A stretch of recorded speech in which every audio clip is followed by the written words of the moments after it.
Hey, Addison, I hate you. I was waiting for her to click play. That's on the internet now. We are doing a respiratory learning today and going to go over the respiratory system. The respiratory system isn't terribly difficult. There's not a whole lot of parts. Cardiovascular is a lot more challenging. And some of the parts of the respiratory system also correspond to the digestive because it's a lot of like mouth stuff. And some of it you also learned when we did senses because it was nose and mouth stuff. So some of it you've already touched on before. So, there we go. You need to write all of that down. That's what the big red arrow means. Purposes of the respiratory system: bring oxygen to the blood, remove carbon dioxide back to the environment. It also warms and moistens the air because you don't want the dry air just hitting your lungs. You want some moisture to it. Mucus is going to, like you have mucus in your nose and mucus lining your respiratory tract to remove dust and also bacteria from the air. And it also allows your sense of smell. When we studied senses right before Christmas, that was touched upon with the senses section. So that's also part of the respiratory system.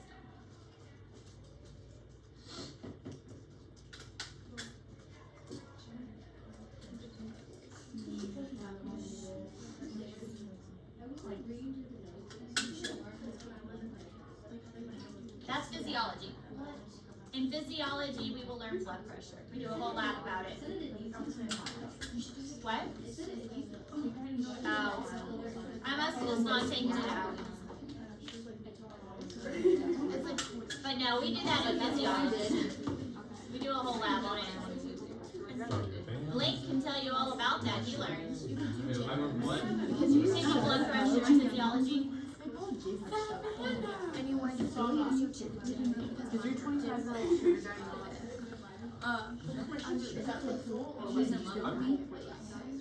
Mine just has so many levels. That was my name. Clearly not enough. All of you see an 18-year-old from Harrisburg. That's so cool. Savannah goes out of them. You see Savannah like,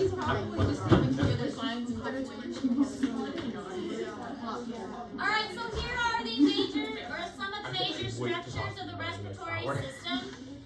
You have two tubes in your throat. The bumpy tube at the front is your trachea, and then there's a tube directly behind that, which we'll learn is the esophagus. The esophagus leads to your digestive tract. The trachea leads to your lungs. You don't want to get the two mixed up because you do not want the food to go in the trachea. Air going down the esophagus isn't the worst thing, it just makes you burp. But food in the trachea, not a good thing. So your nasal cavity and then your nostrils, of course, your larynx is your voice box. A lot of times you call your Adam's apple. Guys typically have a bigger larynx than girls do because their voices are deeper, so theirs is a lot bigger. I tease my brother because one of my brothers, we're a family of singers, but one of my brothers sings bass, and so he has a very big larynx because he can sing very low. So his larynx is really big. So larynx is typically bigger in guys because their voices are deeper. Girls typically have higher pitched voices, so their larynx is much smaller. We will be able to see the larynx when we do the cat dissection because any animal that has some kind of sound will have a larynx present. And then we have the trachea, which is the bumpiness. When you did your lab, you should have been able to see the trachea. What's cool about the trachea is that clear a spot on my board. My coworker goes, oh, lovely. Okay. And I showed it. So the trachea has a cartilage ring on the front, but on the back it's got elastic. What's interesting is this ring elastic piece of, oh, it's actually muscle. When you swallow, this elastic piece goes in because back here is your esophagus. So when you swallow, this kind of bulges in so your food can go down, and this elastic piece goes in, and this cartilage stays there. So one of the reasons you could choke would be because the food goes down your trachea, but another reason you could choke is it gets stuck in your esophagus and it blocks that airway.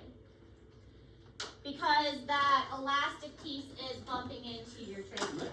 So kind of cool. You should have noticed that when you looked at the trachea under the microscope in the lab. Then your trachea is going to branch into two bronchi. That's the first division. Each bronchi is going to lead into the lungs.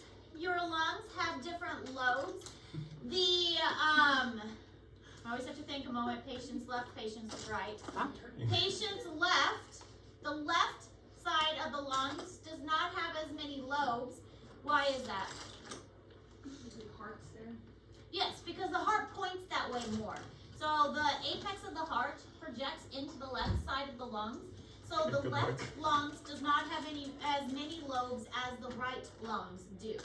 They still have 2 lobes, but the right lung has more lobes than the left lung does. And then you have your diaphragm underneath, of course, which aids in breathing. We will talk more about that with physiology. Oh, darn. So other things as far as anatomy functions, the conchae, they are projections from the lateral walls, especially in the nose area, the nasal sinuses. And they're going to aid in breathing, but also moisturizing the air, helping with smelling also when the air is coming into the nose. Sinuses, these were also part of when we were talking about the senses. Sinuses are going to help lighten the skull and help with sound production, like the vibration of the sound. And they're going to help with mucus production. If you've ever had a sinus infection, then you know a little bit about mucus production. The sinuses can get filled up with mucus when you get sick, and then any place that is warm and wet and moist, bacteria love those areas. And that is what causes the infection. The pharynx. The pharynx it's not an actual structure. It's not a structure that you can point at and say, oh, this is a pharynx. Like you can point at the atrium and say that's an atrium. A pharynx is more of a region. It's a region that's kind of at the back of the throat, the back of the mouth, but it's not this is actually a pharynx structure. It's the region at the back of the throat. So it's kind of the whole kind of area there. But the epiglottis is really cool. The epiglottis has the important function of acting as like a little flappy gateway. It goes down and it covers the trachea when you swallow. So when you swallow, it directs the food into your esophagus or liquid, and it covers up your trachea. So if your epiglottis is doing what you're supposed to, whenever you swallow, it goes down and the food slides over your trachea and goes into your esophagus. When it is not doing what you're supposed to, it stays up and then you start coughing like crazy because the water went into your trachea instead, and that's when it feels like you're choking on your own spit or something. Oops, sorry, I didn't mean to do that there. Yes. And the nose is recorded for you. Like a good dentist. Get a cavity. Oh, I went too far. There we are. They were here. Oops.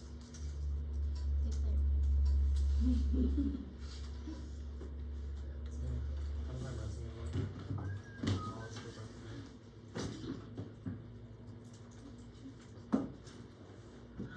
Anytime I go to the dentist, like my children are all like, oh, you don't have cavities for my children. And then I always end up with 5 cavities and special toothpaste. I'm like, here's some special toothpaste that you're supposed to use. And by the way, you need a root canal and you have 5 cavities. Oh my God.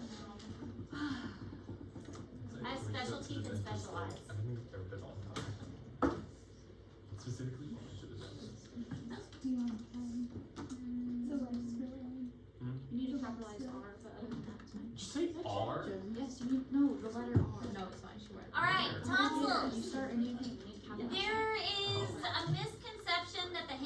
fall down thing at the back of your throat is your tonsils. What is that actually called? Your tonsils.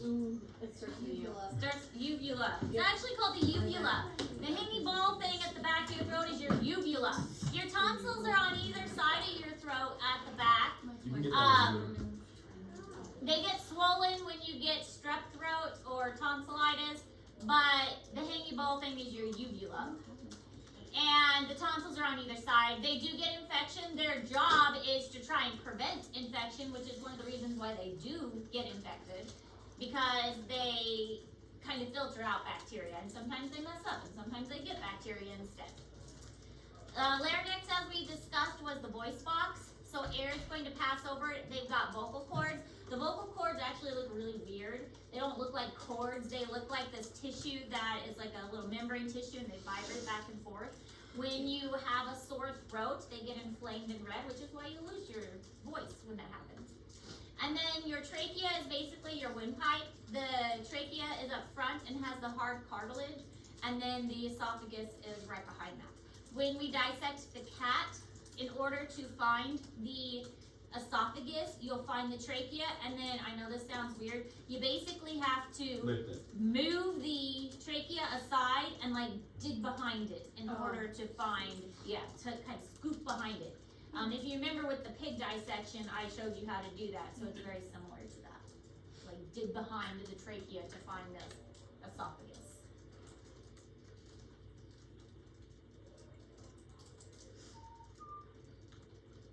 Why'd you pick cats? Much more advanced, and they're cooler. Why not dogs? They're too big, and they're really expensive. A So dog you would have take looked them, like, into it. yeah, That'd be fun though. they're really expensive. Some, And I don't Okay. have a tray big enough. The cats barely fit on the trays. some people might be a little more emotionally disturbed by the dog. Yeah, as it is, people get really emotionally disturbed by the cats. What's Well, we're all the point emotionally of, disturbed. We're fine. Why did we remove our tonsils? Like, I don't have my tonsils. The tonsils, because they are part of the, respiratory and lymphatic, they help with filtering out like diseases and bacterias and your immune system. And so because of that, they do get infected a lot. And so some people, it's like over responsive. So they get infected too much. And if they get infected too much, and those people, they just take them off. So in your case, when you were younger, maybe they just got infected too much. Okay. Yeah, I think certainly I don't know what's Alright, so here are the structures that you are responsible for knowing for like the upper part. I know Some of these- thyroid bone. Some of these we learned with the senses. So the conchays, we have the superior, the middle, and the inferior. I mean, those are pretty easy. And then the meatuses are the groovy parts. The conchays are the projections. The meatuses are the grooves. But all of this is what they're doing is filtering out the air with mucus and also warming the air. The smelly part, if you remember, is up here at the cribriform plate. This is where you smell. We learned that with senses. Here's a sinus right there to help with lightening the skull. Here's another sinus. Then we've got our tonsil back here. And again, the pharynx is kind of the back of the region. Here's your uvula, the hanging ball part. Here's another tonsil. This one is a tonsil that's kind of up in the nose. This is the tonsil that you typically see. So we have several different kinds of tonsils. This is the main tonsil. Tongue is a large muscle. Teeth, obviously. You have a hard palate and a soft palate. The soft palate's in the back. Hard palate actually has a bone to it. So a lot of these words, it looks like a lot, but a lot of these words, I mean, this is inferior, middle, and superior, and middle, and inferior. So these aren't too bad. You just need to know meatus and conchay, and then it's just superior, middle, and inferior. Here's your epiglottis. With the epiglottis, again, here's your trachea, and it's gonna fold over the trachea like a little lid, so that it blocks the trachea. So anytime you eat, it folds over it like a lid. So tips down and the food is gonna go into the esophagus. Sometimes, of course, it doesn't work and the water's gonna get in here, and that's why you cough like crazy to get the water out of there before it goes all the way into your lungs. Then we have, here's your vocal folds right there with your larynx right there. And cricoid cartilage is the cartilage, a lot like the bumpiness that you're feeling in your trachea. And the pharynx itself is divided into a couple of regions. Laryngopharynx is the region by the larynx.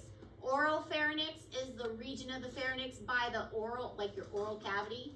And then nasopharynx by the nasal cavity. So it may look like a lot of words, but when you break it down, it's not too bad.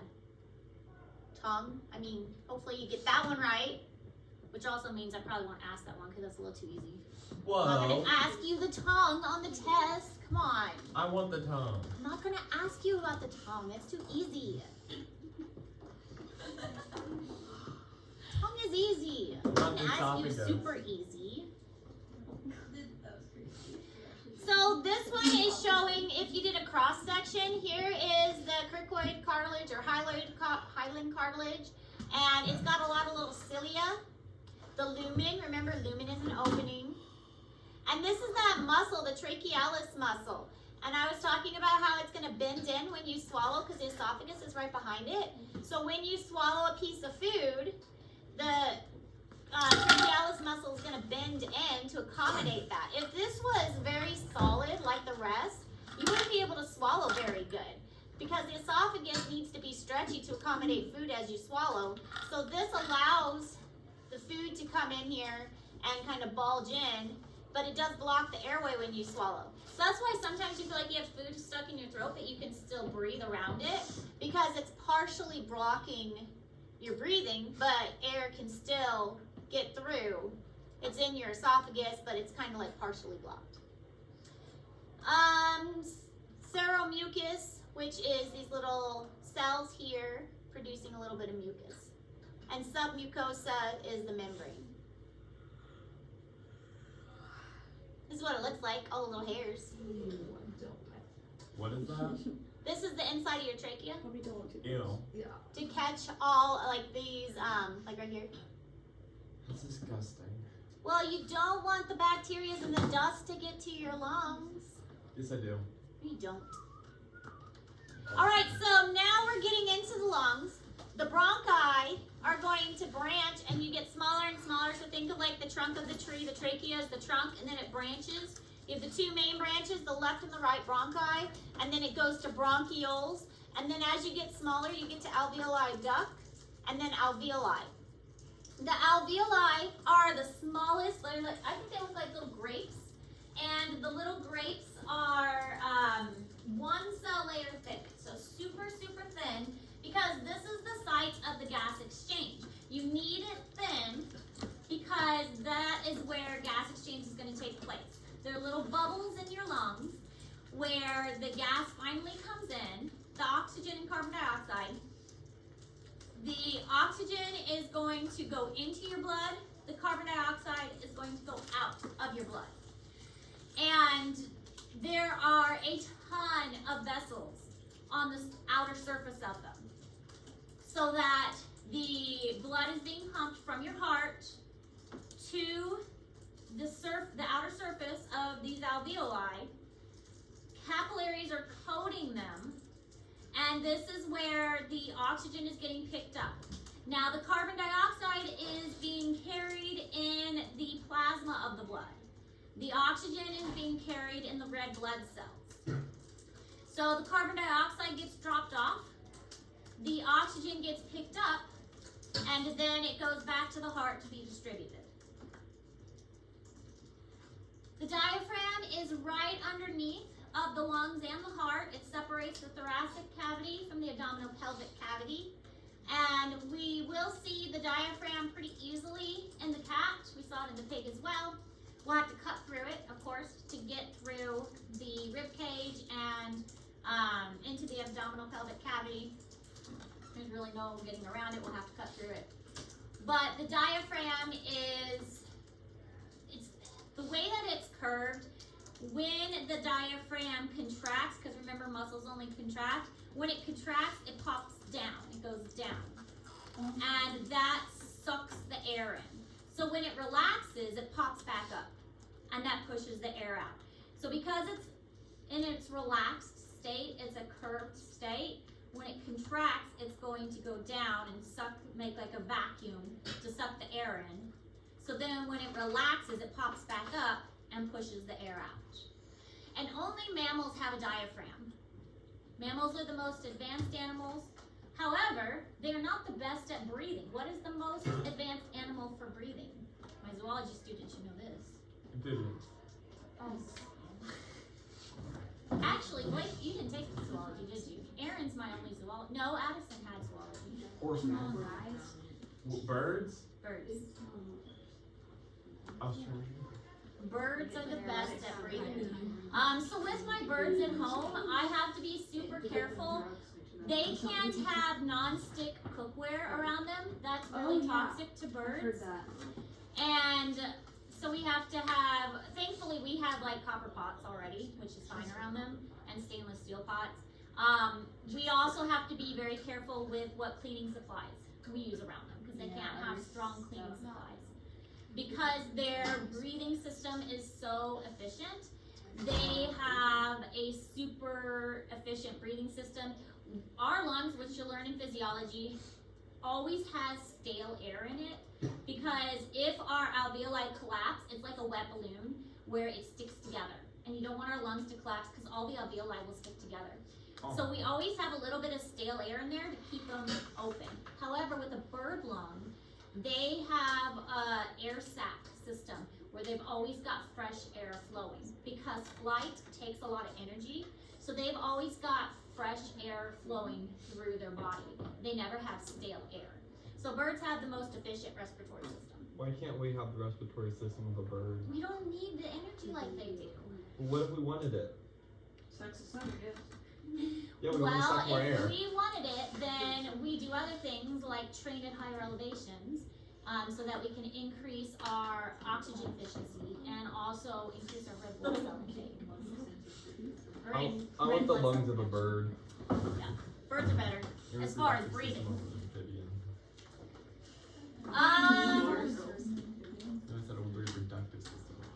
So here are our trachea, our larynx. The bronchi branches into two.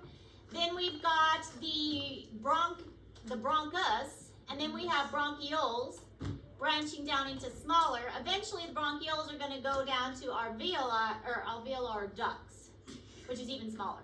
This is a cross section with our heart in the middle. You can see the heart points a little bit toward the left, which is why the left lung is a little bit smaller than the right lung. The pleural cavity, remember that double membrane cavity? So the lungs are wrapped in a membrane and the heart is wrapped in a membrane too. So there's a membrane around the lungs and a membrane around the body cavity itself. So here we have our terminal bronchiole leading to the alveolar ducts and the alveoli with the alveoli sacs. And if we look at it really close, this should look familiar from your lab that you did. Simple squamous epithelium. Very, very smushed. This is an alveoli duct, this space here, but the alveoli themselves have one single layer of simple squamous epithelium.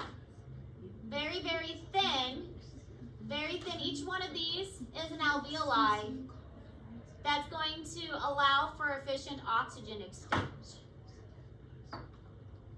So here we can see kind of a close-up of what's going on. We have a lot of capillaries in between because it's very vascularized, very thin again. Look at that thin membrane right there.